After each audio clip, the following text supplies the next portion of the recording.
आप बताइए सर, आज चूंकि माहौल भी अच्छा है कम से कम बैंकिंग स्टॉक्स की तरफ से, एक दो शेयर आप बताइए जहां पर निवेश के लिहाज से करीब साल भर 2 साल के लिए जहां पर बाइंग करनी चाहिए अभी। देखिए, आपने बिल्कुल ठीक कहा, ये प्री बजट रैली है।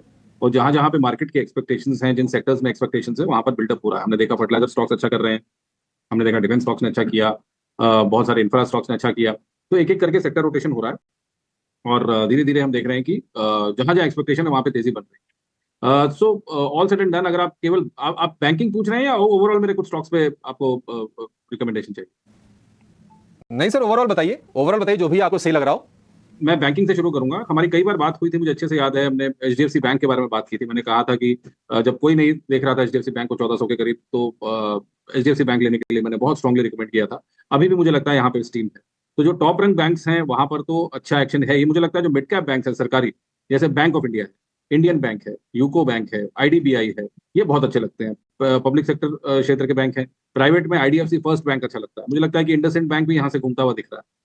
और इन सारे बैंक की खासियत यह है कि उनकी एसेट क्वालिटी मोरल स्टेबल है, निम्स बढ़ रहे हैं, कासा डिपॉजिट्स बढ़ रहे हैं। तो बैंकिंग में अब सेक्टर रोटेशन होकर बैंकिंग में आया, और बैंकिंग में हम अब तेजी यहाँ से देखेंगे। मुझे पीएनबी भी बहुत अच्छा लगता है, जो एक सरकारी बैंक है। इसके साथ साथ कुछ सेक्टर्स हैं जहां पर मार्केट अभी ध्यान दे रहा है। तो फर्टिलाइजर सेक्टर है, हमने देखा काफी फर्टिलाइजर रिलेटेड स्टॉक्स भाग चुके हैं। अभी भी मुझे लगता है दीपक फर्टिलाइजर एक कंपनी है जिसमें अभी भी तेजी बन सकती है। 650 के करीब ट्रेड कर रहा है, तो ये 700 के करीब जा सकता है। इसके अलावा जीएसएफसी है, गुजरात स्टेट फर्टिलाइजर कॉर्पोरेशन, ये गवर्नमेंट ऑफ इंडिया की कंपनी है, स्टेट इसको गवर्न करते हैं। तो जीएसएफसी में भी मुझे लगता है तेजी बननी चाहिए। 243 के करीब ये ट्रेड कर रहा है, और इसको आप 280 290 के टारगेट के लिए लिया जा सकता है। एक और कंपनी है जो एग्री क्षेत्र से है, चावल बनाती है, जिसका नाम है केआरबीएल, जो कि इंडिया गेट बासमती ब्रांड है इनका, और बहुत सारे और दूसरे बड़े ब्रांड्स हैं चावल के, बहुत एक्सपोर्ट्स करते हैं, और आर्ग्युबली सबसे बड़ी कंपनी है हमारे देश में चावल की। तो केआरबीएल भी मुझे लगता है कि अच्छे मानसून की एक्सपेक्टेशन है। तो जब भी अच्छा मानसून होता है तो चावल की अच्छी बुवाई होती है, तो इस एक्सपेक्टेशन में भी चलना चाहिए। प्लस मुझे लगता है कि एग्री और एग्री रिलेटेड सेक्टर्स में कुछ ना कुछ अच्छा सरकार देगी, तो फायदा पहुंचना चाहिए। इसके अलावा शुगर क्षेत्र में एक दो कंपनीज हैं, जैसे डालमिया शुगर है, बड़ा कंपनी है, वो अच्छा कर सकती है। 436 के लेवल पे अभी ट्रेड कर हाँ रहा सर, है, ये तो सारी 500 चीजें मैं अभी आपसे पता करता हूँ विजय सर। अभी ये अपनी बात पूरी कीजिए, सॉरी आपको रोका, क्योंकि मार्केट रिएक्शन नहीं बताता ना, तो लोगों को पता है क्या सर, ये आदत हो जाती है सर, मैं बता रहा हूँ आपको, ये ना आदत हो जाती है डेरिवेटिव एक्सपायरी की।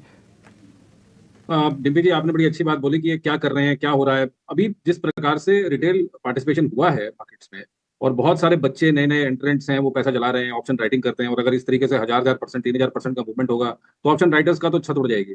और इस पे निश्चित रूप से अभी मुझे लगता है एनएससी भी बात कर रही है, माधवीपुरी बुच मैम भी बात कर रही हैं कि किस तरीके से जो एफ&ओ में खास करके ऑप्शंस में रोकथाम की जाए, ताकि लोगों को प्रोटेक्ट किया जा सके, बचाया जा सके।